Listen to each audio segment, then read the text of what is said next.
Asebiro Yesuna Akulora ni komanda jaler Atingo bada Anyisi marsa. Ago erokamano maduong' ahinya ne Nyasaye mar ng'uono, Nyasaye manyalo duto, Nyasaye motimo hono nyadichiel kendo, mondo wachak wayudre kendo wayud thuolo mar yalo wach Nyasaye e studio ni mar Lolwe TV. Bende ago erokamano ne jowadwa manochako wachni momiyo wanwang'ore ka wan ka wangima. Nyasaye mondo ogwedh Nick kod tim mamare moyie mondo injili oyal e studio mar Lolwe ka. Nyasaye mondo ting'i malo ahinya. An mawuoyo kodi gokinyi ni nyinga iluongo ni Pastor Benard Otieno. An wuod Wiso kore, to an jakochia makamenya e skul Nyalienga kanyo e pap Kamadanga. Nyasaye ma jang'uono yiena mondo kawuono gokinyi kapok iwuok mondo idhi kamoro to wayudre ka mondo wapogi wach Nyasaye makelo ngima manyalo gwedhi kapok iwuok. Wachno ni kod teko, en kod lwete, kendo onyalo mako badi kata sane gokinyi mondo gik mok nyalre onyalreni. Kendo chunya mor ni gokinyi makachako wach Nyasaye tichako kod wach maber. Wasechako gi weche mathoth e ngima mapile, kata kamano samoro ok wagowo maber. To ka wan kod wach Nyasaye ma wachakogo, to wachako kod weche malong'o, kendo wan kod geno ni gik madongo biro timore e odiechieng' masani. Kapok awuoyo kuom wach moro amora, to chunya nyisa ni mondo agoye erokamano makende ahinya ne jodongo moko mosechung' koda e wachni. Pile gilamona, kendo ging'adona riekni, kendo gijiwa. Kendo gin oganda mosetiyone Nyasaye gi kinda, aluorogi kod chunya. Wan gi jaduong' John Obare ma Siaya Town. Erokamano jaduong' kuom tich matek misetiyo mar lamona kendo mar ting'a malo gi wijipo kod weche te. Wan kod wadwa James Aol, en jaduong' moa Sigomre, aluore kod chunya. Nyasaye mondo ogwedhi ahinya, osetimone gik madongo, kendo aseneno lamo moselamona godo gi riekni moseng'ado, osemiyo injili ni odhi okang' mamalo. Amor kod wadwa Onyango mar Susi Fashion Designers, Dandora Phase 4 nyim Kalejo kanyo. Owadwa kama intiere, gik misetimo duto nikech injili ni. Nyasaye mondo ogwedhi, oting'i malo, kata mana tijino bende chunya lame Nyasaye mondo Ruoth oting'i malo mang'eny. Wan kod wadwa Joseph Opapa mar Oredo Secondary School. Erokamano wuod Opapa kuom seyie mondo injili oyal. Isesukuma wachni, isejiwa, iseting'a malo kuom advice duto misechiwona. Nyasaye mondo ogwedhi ahinya. Owadwa Tom Odondi ma wuod Gem ka entie Ruiru, erokamano ahinya. Nyasaye mondo ogwedhi kuom gik madongo misetimo. Na wuoyo mana kodi weche makombe, aneno ka Nyasaye osetimo gik madongo, kendo in bende gik misetimo ne injili mondo dongi ok nyal dhi nono mok waparo, kendo mondo wagoye erokamano. Nyasaye mondo ogwedhi. Owadwa Andrew Okelo ya Joska Ukambani kocha, ng'eyo ni kata bedi tek machalo nade chungi injili. Nyasaye mondo ogwedhi. Nyasaye biro lokore, in bende biro tiyoni.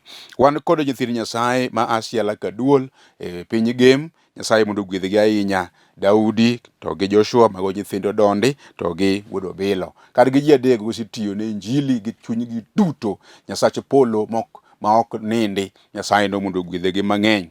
Pastor wa Dan Owade ma Aseme Kobudho, en bende kama entie Dan kaminena e Dan. Nyasaye mondo ogwedhi ahinya kuom tich matek misetimo kanyo. Preparation mongoro kanyo no, Nyasaye mondo ting' malo. Eka wan kod jal moselamona higni mang'eny, kendo osebet koda kosejiwa yore te. Owadwa District Elder Owuor Samuel Arende ma wuod Omuono, oa Rongo Kosodo Primary School kanyo, Jakodero Bara. Erokamano. Nyasaye mondo ogwedhi. Bende wan kod owadwa Michael Otieno Masiaga ka entie Dandora ka mar Rehema OVC. Nyasaye mondo ogwedhe mang'eny Phase 4 kanyo kuom tich matek mosetimo. Kendo jogo duto te osemakore kanyakla e tijni mondo tijni odhi malo, kendo mondo ochopi e piny ngima. Fea mabiro godo ka pile giseneno ni aseyudo, kendo kata kaka chiemo e oda, Nyasaye mondo ogwedhgi ahinya. Kendo kaka nyithindo dhi sikul, erokamano jowadwa. Kendo lamo oselamo nosetimone gik madongo. Omiyo an bende asechiwora mondo ayalo wachni mondo okony piny ngima. Nyasaye mondo ogwedhu, Nyasaye mondo ritu, kendo chunyno mondo usik godo. Kata gik mana wacho mag kombe pod akwaya. Kanisa osebiro malach, kendo kama ji bedie onge, wasetimo gik madongo to pod wamedo timo. Nyasaye ma owiri, Nyasaye mowali, Nyasaye moketo chuny ng'wono e chunyi, in minena sani kendo in miwinja, aketo kwayo ni makende nyimi ni kiyie to yie mondo imak badwa kitiyo kod namba mantiere mwalo kanyono, mondo Nyasaye ma jang'wono no in ibedo lokre oduogi mondo otingi malo kendo mondo ogwedhi. Kapok awacho wach moro amora, owadwa kod nyaminwa kama intie, to samoro in e yot, samoro in kama nade ok ang'eyo, ing'eyo moloya. Ka nitie wach moro machando chunyi kendo wach moro moloyi, wach moro misetemo to pok otimore maber, kawuono akwayi mondo ibed kod yie. Nyasaye obiro kod duoko, kendo duoko no ero ibiro nene ayanga. Ento komako badi ok inibuodhi, kendo enotimni gik madongo ma jasigu noseketho mosemayi. Kawuono akelo Yesu ja Nazareth, Yesu man kod ngima, man kod teko. Go chongi kama intie mondo walamie Nyasaye. Nyasaye no ngima, luore, osetimo gik madongo, dhi timoni ni bende. Agoyo ni erokamano Nyasaye ma jang'wono, Ruodh kinda, Nyasach nyiseche, Nyasach polo kod piny, chunya ogeni. Aseneni kaka ichalo, itimo gik madongo. Nyasaye mok lokre, achiel manyoro matinende, Jehova mochweyo polo kod piny. Piny duto otuk, yaye Nyasaye, nikech gifwenyo ni kare gik ma giyudo e wang' piny ni onge gik mabeyo manie igi. Gisoromo kod gik maricho, yaye Nyasaye ma jasigu osekete nyimgi. To in titing'o gik malong'o, gik madongo, kendo gik mabeyo mabero kod ngimawa. Iduoko nyaka gene dhod chunywa, ni kawabiro e nyimi kendo kawalalore kodi, kawasike tie msalapi, wanalo pinyni kod bura, wanadonji e dala mosiko manyaka chieng'. Mane omiyo asekwayi sani kapok wachako injili ni Nyasaye, to kuom ng'wono kendo kuom hera, iseneno kendo iseyie ni mondo irie badi kuom chandruok mamane nigo kod owadwa ni. Aketo gi lweti sani Nyasaye, mak bade, ume, rite, telne, dong'ne chien, wene richo Nyasaye puodhe, ikete kare. Obed ni en wach machalo nade bende chuny mamone nindo, mamone wuotho, mamone tiyo, makoparo weche matek timore ne, Nyasaye kawuono wakelie, Nyasaye ma jaloch, Nyasaye ma jatimo, mak bade kendi ume kendi tele ka ng'wono mare nitie. Ruodha, kapok wachako roho mari mondo tawala, kitimo ng'wono kendo timo hera maduong', Ruoth anagoni erokamano. Alamo ka yie ni isetimo gik madongo, chak itim nyadichiel kuom ng'wono, ok achuni Nyasaye, e nying Yesu Kristo ma jawarwa. Amen. In be kama intiere, wachne amen. Erokamano. Adwa ni mondo asom e kitabu mar Jeremia 37 matindo 9 kod 10. Wacho kama: An Ruoth Nyasaye anyisou ni kik uwuondru, ka ugalore jo-Babulon ok nochak oduogi, nikech adieri gibiro duogo. To kata kapo ni uloyo jolweny duto mag Babulon ma nomonjougo, mi odong' mana joma ohinyore, manindo aninda e hembegi, to joma ohinyorego pod dia malo mi wang' Jerusalem pep. Owadwa kaminena e sani, asekoni ni an nyinga Pastor Benard Otieno, an wuod Wiso, an nyakwarore maka Wiso, ero e pap kama danga kochia kamenya kanyo. Sama wuoye kodi ni, to Nyasaye nomiya thuolo mondo alam kendo ayal wache Nyasaye, bang' kanose wara kaeto wira kod mich mare yalo. Mane momiyo mae tich ma Nyasaye oloso thuolo mondo wawinjre kodi e dakika manok kapok iwuok. Akwayi ni kiyie to an ayale kanisa mar Foundation of Eternal Life Church, Dandora Phase 5. Nyasaye oyieno mondo obed kanyo oganda mamoko ma Ruoth oseloso kendo wiro mondo watigo tich Jehova Nyasaye. To thuono wach ma dawuoye sani en ni wasikwa go nyalo duogo kendo. Mano e gima Jeremia janabi mar Nyasaye owuoye gi chunye duto, kendo oneno gik madongo mosetimore, to chunye owalone ni ma wach malong'o ma ok oling' de chunye. Abero ma Nyasaye ochika mondo apare wach ma Jeremia janabi ma Nyasaye wuoye sani, ni wasikwa go ginyalo duogo kendo, ni kik wapar ni wasetieko lweny, pod wanie lweny. Ni jo-Babulon gogo manyo wakedo godo go, kata obedo ni sani to waseloyo, to winji ginyalo duogo kendo. Mama ineno kama intiere no, aneno kiseloyo, kendo gik ma yande chandi duto iseloyo. Ndalo moro ne ywak kigombo ni mondo idwa ng'e nyithindo kata ariyo kata achiel mondo konyi chieng' moro ka ndalo makoro in bende iol. Ibedie mama miluongo ni mama gi nyithinde monyuolo kaka jomoko. Nyasaye ero nowinjo ywakni kendo ne yudo nyithindo. Iwacho ni lweny mane ni nyimi mar seyo koda yany mane gitimoni no. Ero kawuono oseyudore. In maber. Onge mana wach. Iwinjo wadwa. Itemo mipuonjo nyithindo mitieko. Miwacho ni ai Nyasaye aneno ng'wono kod hera maduong' minyisa. Kendo nyithinde ma yande chiemo e poka machamo poka rabolo e pipni. Igolo gi kanyo kawuono gi ngima kendo gidhi e sikunde ma gitieko te. Moko ni kod digri madongo oko. Lweny no iloyo. Kendo kata kane tich mane otamore. Nyo ichako gi biashara bende mondo itim. Kata kamano nogore piny. Ni jakichier matin michaki bedo malo. Ma gik moko te ma yandi dwaro ero kore yudo. Kama kore dong'ie no iwacho niya, Nyasaye isetimona. An bende aonge kod wach. An bende yien mano ber. Ne otimoreni maber. Mwandu ma yandi manyo kidwaro. Kawuono kichung' kineno udi misegero. Iwacho ni se gik malo gima chandi koro onge nikech in kare. King'iyo jomoko ma yande uchako go. Ero gin gidong' ka gima long'o minya yudo kuomgi onge. Kendo kata ka ineno nyithindo ka chalo wuotho gi lewni mokidhore. Chunyi nyalo yombogi. Kinyalo penjo to gindgi. Tang'o ma mono gitimo gik mane timo mondo yud gik mane giyud gik ma gin bende niseyudogo. Onge mana wach mano ber. Kendo kang' mine goyono. Benda banene en okang' malong'o kendo maber. Isea piny kama ne intiere. Iseting'ori malo.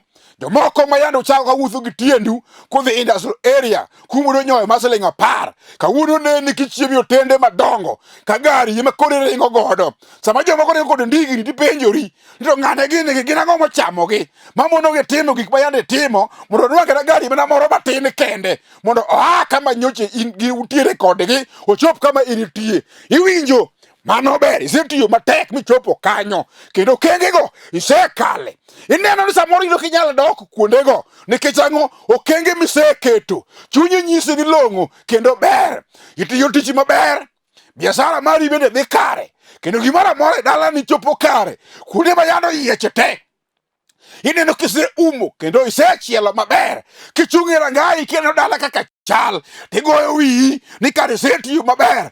Dhano paki kendo jogweng'u kanyo samoro in miloche ka ji neni to ji goni sarut gipako nisetimo gik madongo. Dhano biro mondo e dho rangai godhiambo kendo gimondo go gwen giwacho ni winjo jaduong' wach ma kama ema chanda iloyo negi.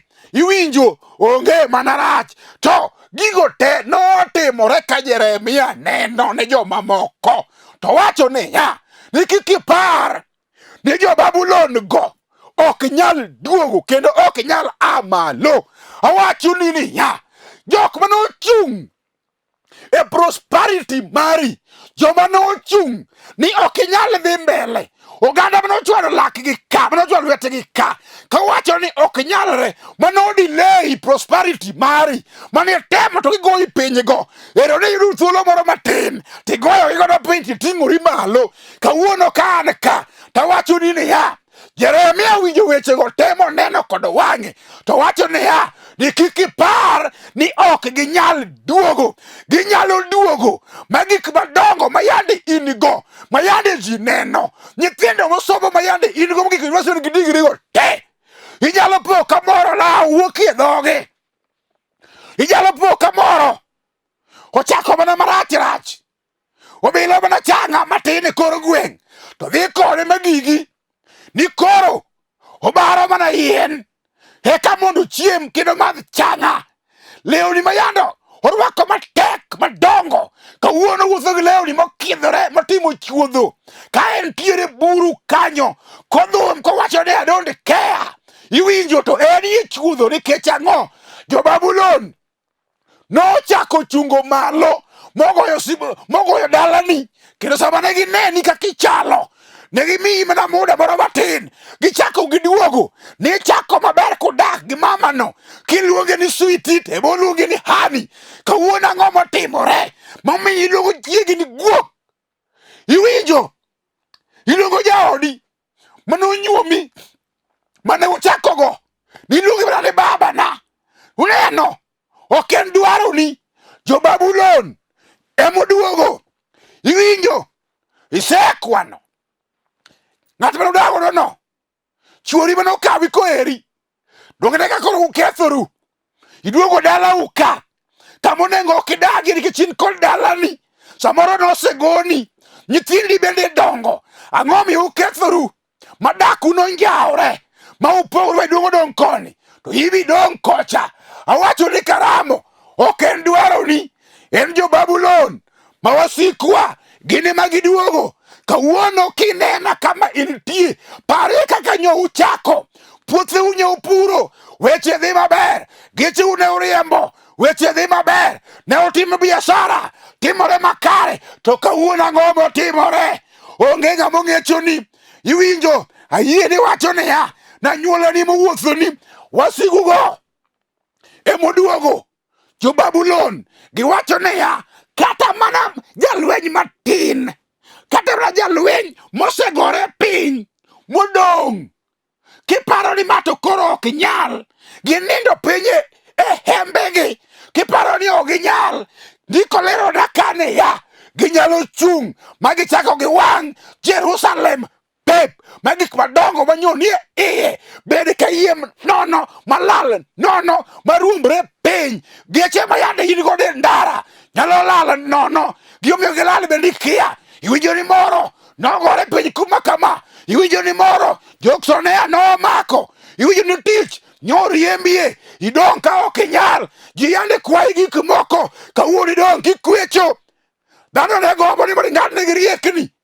Kawuono in ma dhogi omoko, idhi manyo rieko kuom jomoko. Dhano notuoni ni ming'eyo weche te, kawuono weche olal. Joma yande penjo wechego ema kawuono koro idhi. Jok ma yande penji wach ema kawuono duogo mondo idhi penji gi wach, nikech gimoro amora ma yande in go osegore piny molal nono. Iwinjo wadwa? Ok en dwaroni, ok en dwaroni. Jasigu emoduogo, jasigu emoduogo.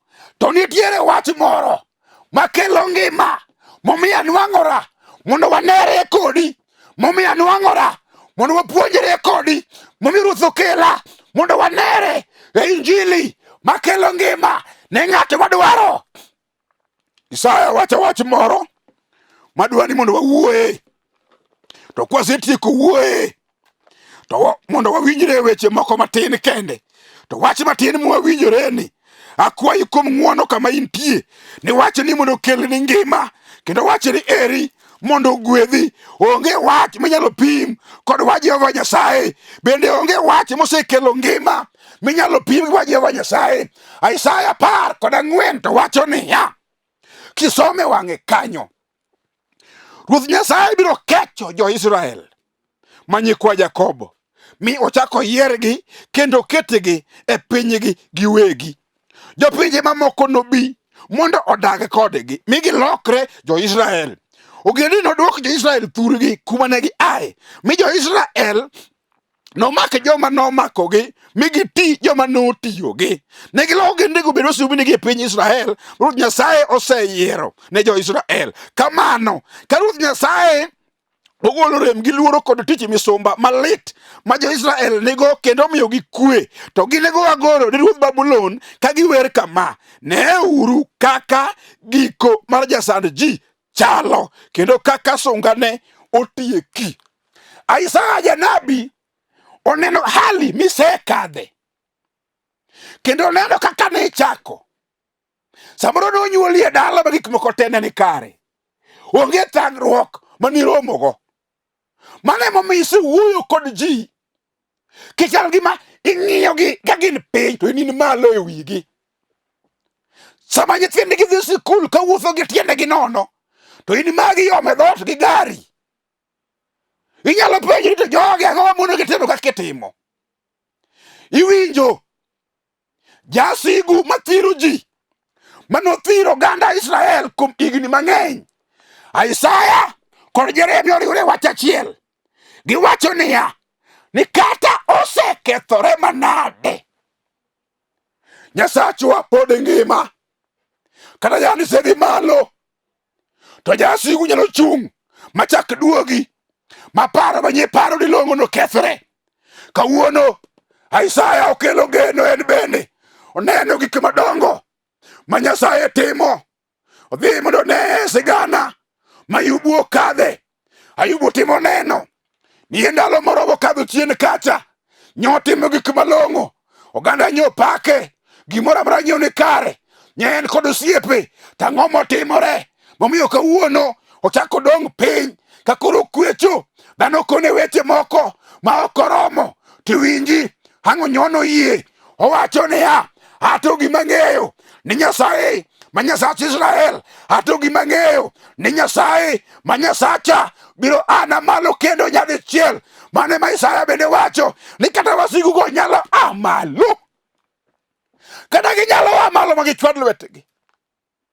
Iwinjo mama, kata wasigu nyo ani malo, kata nyogi ani malo, magidage ni ok nyalre, magiketho gik mayande in go, magimoro amora njaore.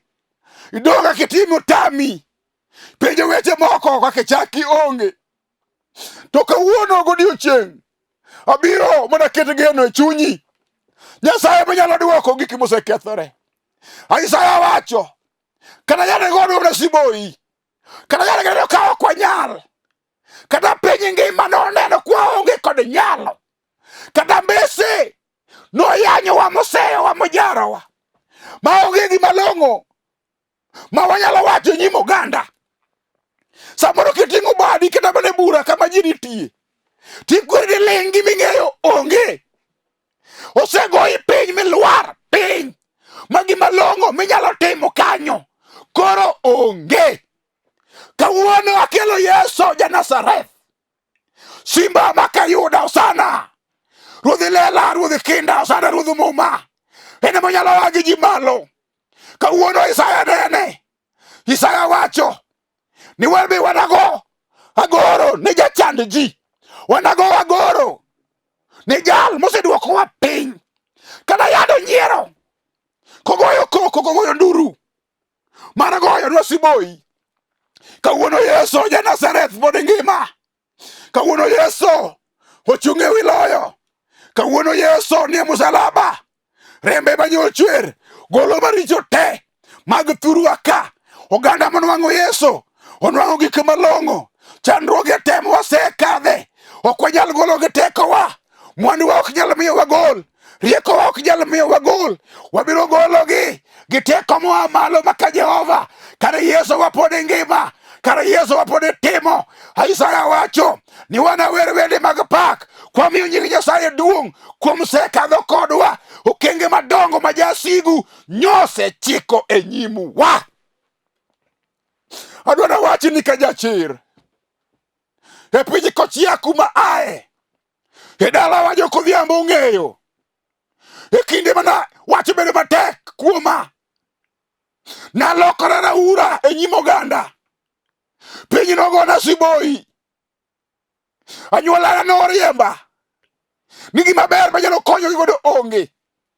Neginena ka jasigu, neginena ng'at mofel mok nyal, negichwada magigoya magiriemba ni abiro kod weche ma ok nyal. Kawuono kachung' ka, Nyasaye to jalo, Nyasaye to timo gik mosekethore te. Wan ok wanyal jongo machak jongre, jawarwa to nyalo jongo.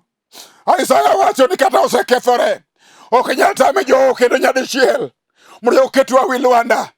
Daudi wacho noyudowa e chuodho piny e otodo, nomako badwa kuro, noketowa wi lwanda ma wachung', ma piny kod polo bedo joneno ni kare bad Nyasaye ok ochiek adiera. Kochomo dalani, kata jasigu nosenjawe, kata jasigu nosekethe, kata gima ber ni ok nyal wuokie. Kawuono Yeso ma wayalo, kawuono Yeso maratego, kawuono Yesu ma jachang, kawuono Yesu ma jaduoko, kawuono Yesu ma jatimo, pod entie, pod ongima.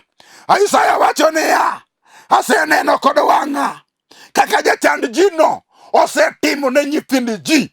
Aseneno kod wang'a kaka jasiguno osenjao ji. To kawuono Yesu ma ja-Nazareth biro duoko wa kuonde mowinjore kodwa.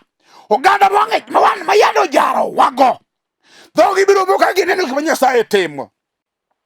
Oganda mayado seyowa kanyierowa, gibiro neno gik madongo ma Ruoth otimonwa. Owacho niya, ni kamano jok mayande watiyo negi biro tiyonwa. Jok mayande yanyowa biro neno gik malong'o ma Nyasaye otimonwa. Jok mayande seyowa biro neno gik malong'o ma Nyasaye otimonwa. Kama intiere do mama, bed tuo mar kansa mosedagi, ni ok inyalo teri kar joma tho, ok bi timore. Pokea chang mari, nikech ang'o? Yesu emowacho ni obiro chango ji kogolo tuoche te mosemako chunywa. Obedi dhier mogoyo kambi modage ni ok kawuono alando, Yesu nyalo, Yesu timo, Yesu gwedho. Obedi kuong mag anyuola mana jomoko bede piny kolamo, kowacho ni ok nyalre ni biro nyalore. Onge gowi ma ine chul ma ok inikawo, mane ok inikawo. Kawuono alando gony mar oganda motwe. Ruoth biro keti kare, nikech nyinge iluonge no sana jaler. En kod loch mama. Nying Nyasaye mondo nwang' duong' kendo nwang' loch, nikech osetimo. Kama intiere do kiyie ni dhi timore ni sani, to go chogi piny mondo walam Nyasaye. Wuonwa kendo Nyasachwa, agoyo ni erokamano, nikech loch kod teko en mari. Kara jasugi wacho ni chungu kendo nyadichiel, to kawuono akwayi, osesandowa gi kinda, oseketho gigiwa, oseduowa. Ruoth mak badwa, timnwa hono, timne mama ni mineno ni, timne jaduong' ni, timne kijana ni, nyako ni lweti, timne ono. Kitimo wanami nyingi duong'. Erokamano, isewinjowa kendo iko duoko. Nyingi mondo pake nikech iseloyo. Walamo ka wayie e nying Yesu Kristo ma jawarwa. Amen. Yebe kama intiere wachi ni amen. Mana kaka asewacho, an nyinga Benard Otieno ma wuod Wiso. Ajako chia anyakwarore e tie got ang'iro kanye pap kamadanga. Yuinjo Nyalenga school kanyo. Aleme kanisa mar Foundation of Eternal Life Church, Dandora ka phase 5.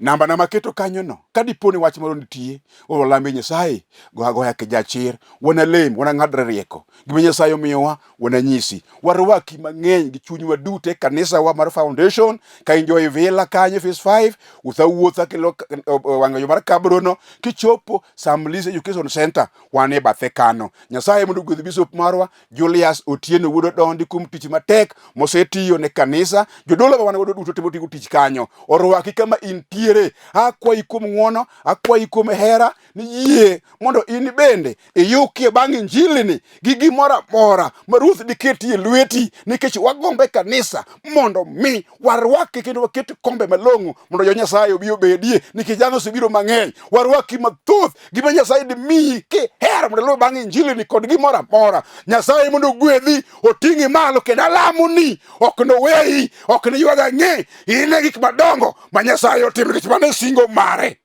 Nyasaye mondo gwedhi ahinya. Amen. Erokamano. Asebiro Yesuna, akulora ni komanda jaler, ating'o bada, ranyisi mar